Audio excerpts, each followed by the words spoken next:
Okay, so we talked the other day about the Kennan Long telegram and the Winston Churchill Iron Curtain speech. We talked about the wartime conferences and how each of those things got us closer and closer to Cold War tensions. Our fourth step is the Red Army's occupation of Eastern Europe and the Soviet Union's creation of what we can call the Soviet sphere. The creation of the Soviet sphere, also known as the Eastern Bloc. But because we're all like Eastern Blockish about it, we don't spell block with a K in it. It's just B-L-O-C. So the Eastern Bloc area is this Eastern European area, those countries that were liberated by the Soviet Union during World War II. And all of this is considered to be within the Soviet sphere of influence. This is the creation of the Soviet Union's satellite empire. So if we say Eastern Bloc, if we say satellite states of the Soviet Union, if we say Soviet sphere, we're referring to all of the same thing. Those countries that are connected to economically, politically, militarily, those countries that are connected to the Soviet Union. The countries within this sphere are obviously going to be impacted by the Soviet military. The Soviet Red Army is strewn throughout those countries in the post-World War II years. Politically speaking, those countries will all end up being communist one-party states.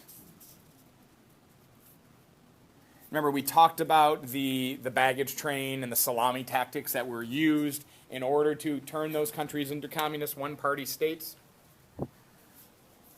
The Soviet satellite states will all develop elaborate spot. Yes, ma'am. Are they still like when did they start Not being communist? The late 1980s is really when the 1980s is going to be really the major pressure that will bring an end ultimately to those countries being under the Soviet power. 1991 is officially the fall of the Soviet Union. All of these nations are going to have elaborate state police and secret police organizations developed. So yes, sir? For the governments of the individual countries whose governments are in connection with the Soviet Union. So elaborate state police networks that will make sure that there aren't wrong thinkers within their state, I guess we could say. To keep people in line, towing the company line, towing the communist one-party ideology. And then the development of what's known as Comecon, C-O-M-E-C-O-N. We're going to hold off on that for a minute. I'm going to talk more about that in just a few minutes. C-O-M-E-C-O-N.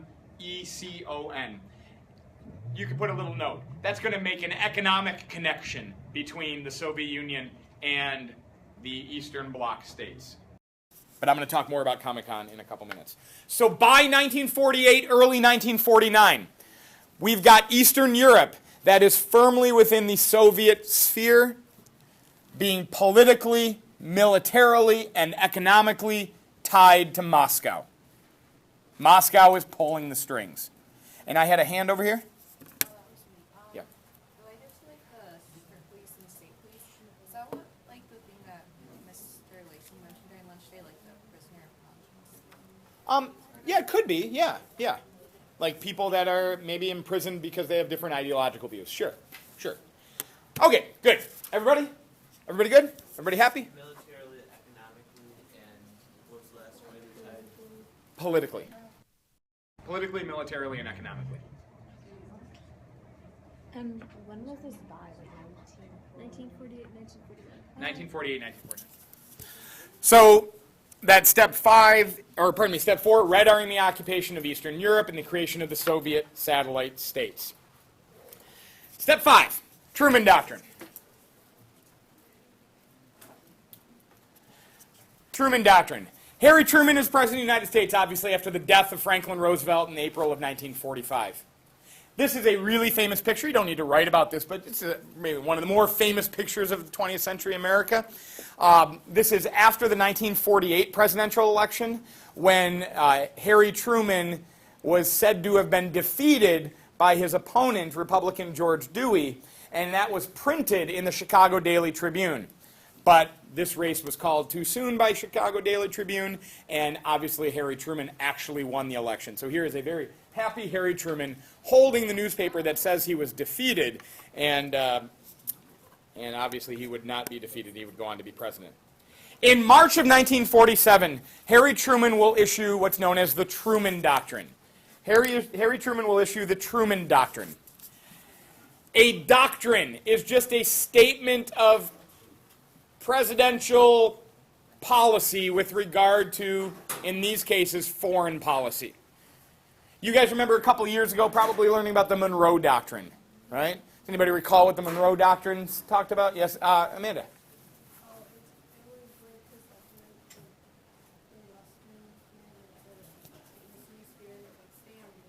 Very good. It was the United States, a very young United States, telling Europe that the Western Hemisphere is our backyard. You guys steer clear. Stay out of our backyard. That's the Monroe Doctrine back in the 1800s. Now we have the Truman Doctrine. We put later. We're going to have an Eisenhower Doctrine, and we're going to talk about a Soviet one called the Brezhnev Doctrine. There's going to be a Reagan Doctrine. There's a Bush Doctrine of more modern times. And there's a statement. There's a Nixon Doctrine. So right now, the Truman Doctrine, the first of the Cold War. Let me just read it, or read part of it, and then we'll talk about it.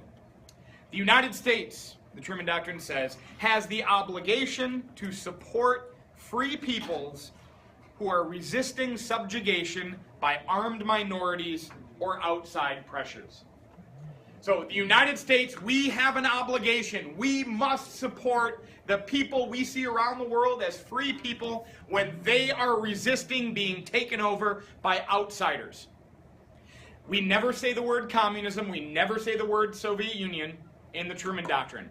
But the implication is absolutely clear that the Truman Doctrine is our first attempt to apply the containment policy as described by George Kennan. We talked about him the other day.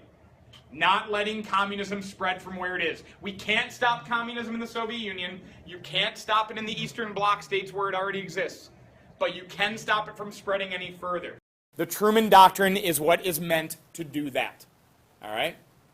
This is a dramatic turn in American foreign policy. Because if you think to how the United States acted before 1941, before we got involved in the Second World War, we were passing tax, we were staying out of European affairs, we felt comforted by the oceans on our borders, and so we stayed largely isolationist with regard to foreign policy. Now, after World War II, into the Cold War, with the Truman Doctrine, we will never look back. So if you are someone today who wonders, why is the United States always in everybody's business? Why are we so involved in so many countries around the world? Why is it our job? Why is it our obligation? Well, we've seen it as our job since post-World War II, maybe since the Truman Doctrine. All right? And what would Harry Truman say, or what would any others today that still feel that the United States should be involved politically, militarily, economically in other countries around the world? They would say, look what happened when we weren't. Look at where the world went when the most powerful economic nation with seemingly unlimited resources and a massive population decided to just stay within its borders. We stayed out of the League of Nations, right? We obviously had no strong reaction to Italian or German or Japanese aggression in the 1930s. And what resulted was the most massive conflict in the human history. Not saying that that wouldn't have happened had the United States joined the League of Nations, but you could speculate. Never again will we be so isolated, all right? And it would take, guys, it would take as dramatic a shift in American beliefs today to go back to those days of isolation as it was to go from an isolationist nation to a global superpower involved in all corners of the world. That's the Truman Doctrine.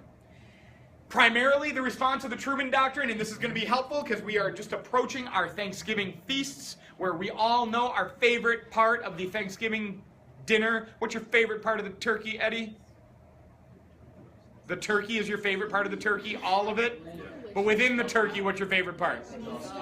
The meat? Yes, the meat is our favorite part of the... What do you eat besides the meat of that turkey at the Height House? Oh, the stuffing and stuff in it? Okay, yes, the meat is good. When you're talking about the meat, though, we all know, even though we shouldn't like it as much, we like the dark meat better, right? Because the dark meat's got a little more what going on in there? More fat. It's greasier, right? That was a long way to go to talking about how grease and turkey... But you might remember that now in May, so Greece, yes, what? Greasy turkey. There are two countries, and it's what we all enjoy next Thursday. Maybe? Okay, it's not a good, whatever.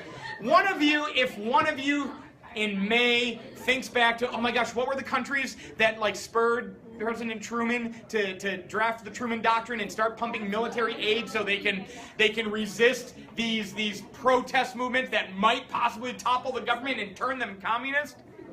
Greasy turkey. Greece and Turkey. I got it. So, okay. So after World War II, there's a lot of political instability throughout Europe, right? Most of Europe was war-torn. Greece was certainly war-torn by the Nazis after World War II. But neither Greece nor Turkey needed to be liberated by the Soviets. So the Soviet Red Army wasn't in Greece and it wasn't in Turkey, but in the aftermath of World War II, there were some popular protests and riots in Athens or in Ankara, Turkey, the capitals of those countries. And the United States believed that the Soviet Union was behind those riots, orchestrating from outside these popular protests that might overturn those governments in Greece and Turkey and might turn them into communist states.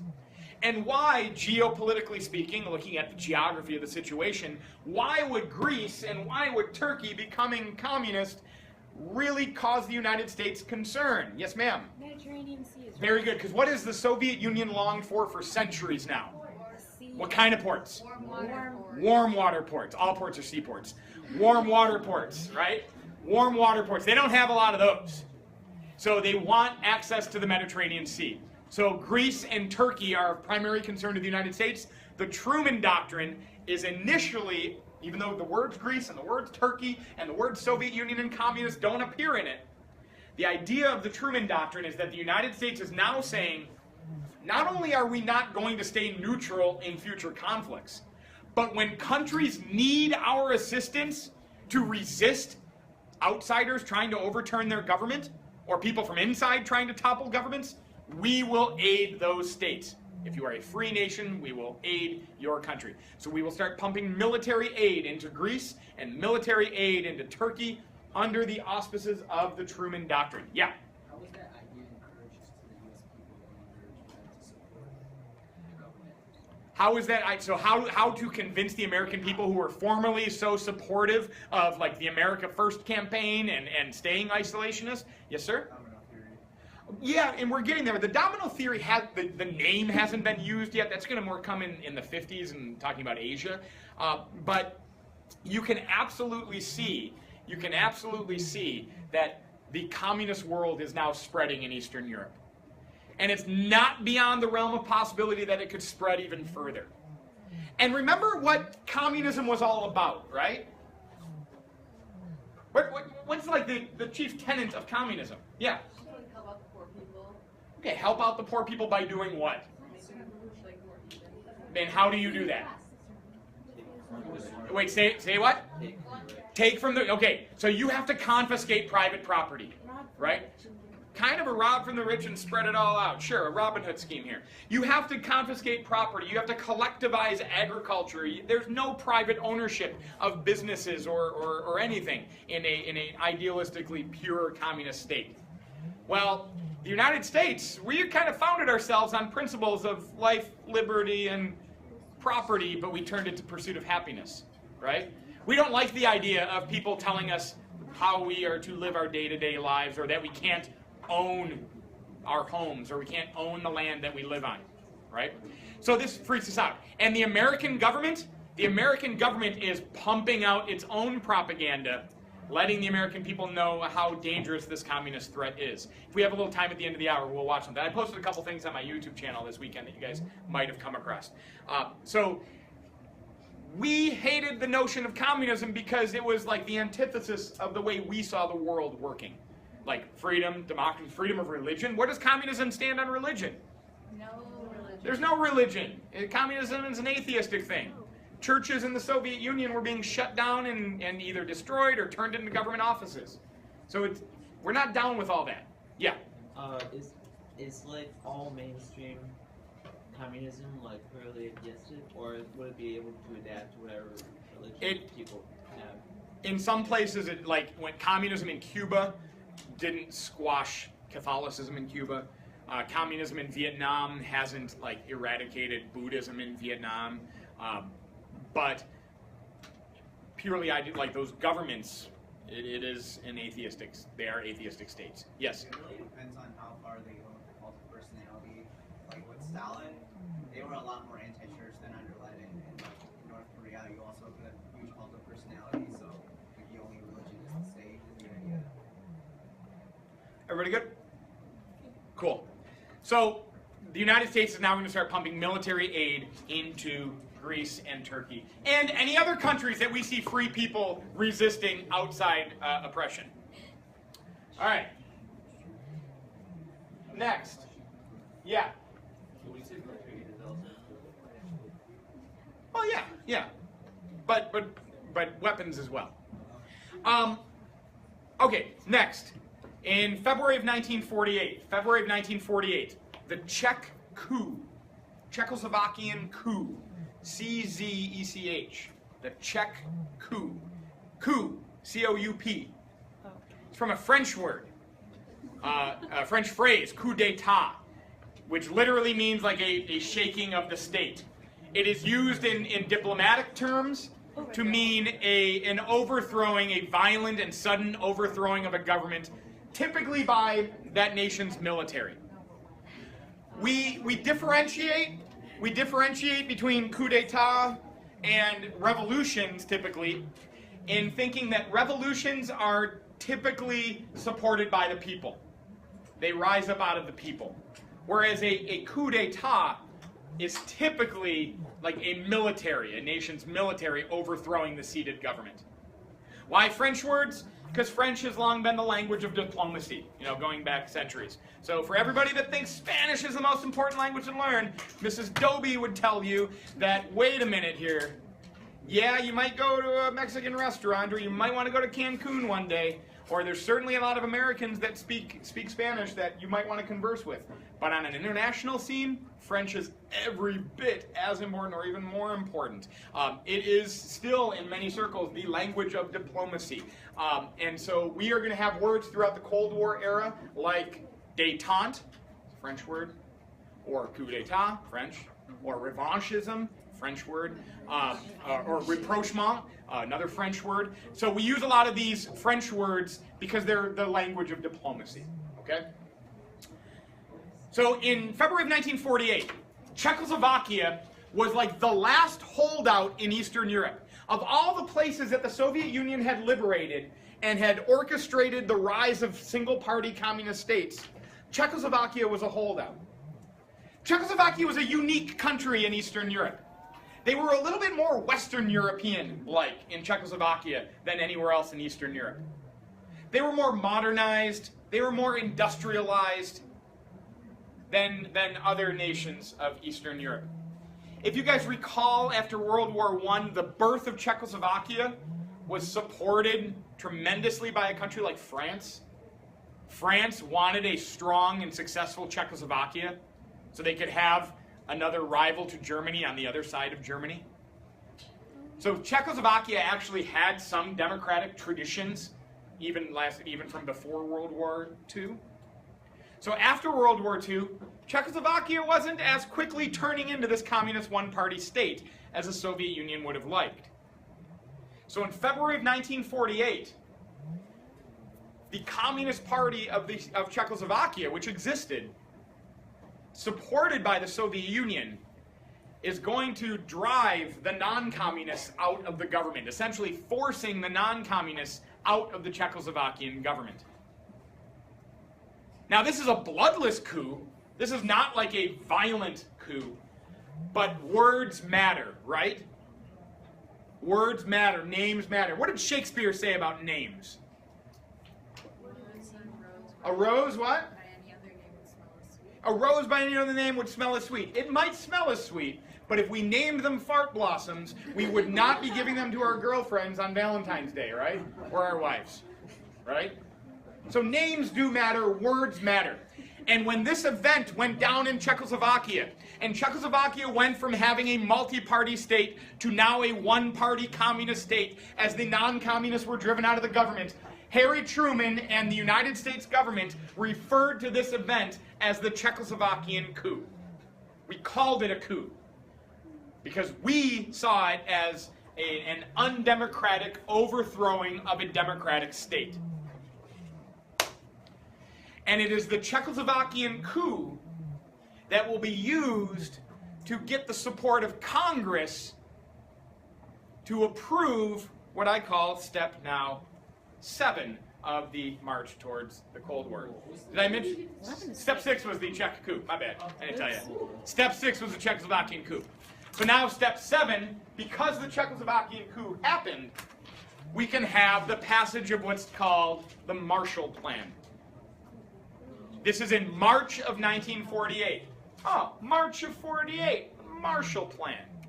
How about that? March of 48, the Marshall Plan. Marshall Plan is named after Secretary of State at the time, George Marshall. During the Second World War, he was the Army Chief of Staff, big-time general. Now during the post-war years, he's Harry Truman's Secretary of State. The Marshall Plan. Let me first give you an analogy that I like to use. I have a house. I have a lawn in my house. And like every homeowner in my neighborhood, we have to take care of our lawn, right? If you don't take care of your lawn in our neighborhood, other neighbors start getting a little crabby. Now, I don't have anywhere near the nicest lawn. In fact, I think Tyler's got, you got a pretty nice lawn. Your dad takes care of that thing, right? Yeah. Oh, man, I'm on my own. I take care of my own. But anyhow, my lawn is not the nicest of lawns. You might have noticed, Tyler. My lawn's not the nicest lawn, but it's not the worst. I do make an attempt to solve some lawn problems, but it's not easy, right? And my wife has some issues with all the chemicals that you might have to put on a lawn. But the biggest bane to any homeowner trying to keep a nice lawn is the weed that can sprout up, right? And so I want you guys to think of me as a homeowner or your parents as homeowners. When they see that weed, they're going to be like, eek! And they're going to get violent on that weed. They're going to send in military aid immediately in the form of them bending over and pulling that weed out of the ground, ripping that weed from its roots and throwing it into the trash. Or they will pull out some chemical weed killer and they will shoot that weed and they will have that weed dissolve over the next few days. That is the Truman Doctrine. We literally see communist threats on the rise. So we send in immediate military aid to try to press those down. But every homeowner will also tell you just pulling out the weeds really does no good. It might make it look better for a day or two, but as long as that root is still in that ground, that weed will come right back, right? So every homeowner will tell you after those weeds are pulled, or while you're pulling those weeds, you have got to lay down something stronger. And so the homeowner will lay down a fertilizer for their lawn. And maybe it also has some like weed killer within it. And he will lay that fertilizer down to grow a thick and lush lawn that weeds can't even see the light of day, literally and figuratively, right? The Truman Doctrine is me bending over and pulling those weeds out, or shooting them with my Roundup. The Marshall Plan is the fertilizer. The idea is communism might be sprouting up in any of these places. We talked about in the immediate aftermath of World War II, France, for example, had an active and growing communist party. Italy had an active and growing communist party. These countries of Europe are all war-torn. They're all poor because of the war. So the Marshall Plan says, we need to pump financial aid, not military now in this case, but financial aid into these countries so they can rebuild their roads, rebuild their infrastructure, like their gas lines and their water mains and their electrical grid, right? Rebuild their cities that were destroyed by Allied or German bombing. Put themselves back together. Get their economies up and running again. Because if the country gets back on its feet, if the country is put back together, if the people are working, what will they be less likely to do? To join the Communist Party, to attend a meeting that they might not otherwise have met. Yes? Why didn't we give money to Hungary and Yugoslavia? I'll talk about that in a second. So the idea of this is, let's give some infrastructure aid. Let's help these countries rise up with the hope that those countries would not revert to communism, to being in the Soviet sphere. All right? This is called the Marshall Plan. Now, the money didn't come without strings attached. It's a double negative. Let me say it better. The money came with strings attached. All right? If you were going to accept Marshall Plan money, you had to let the United States see your books, essentially.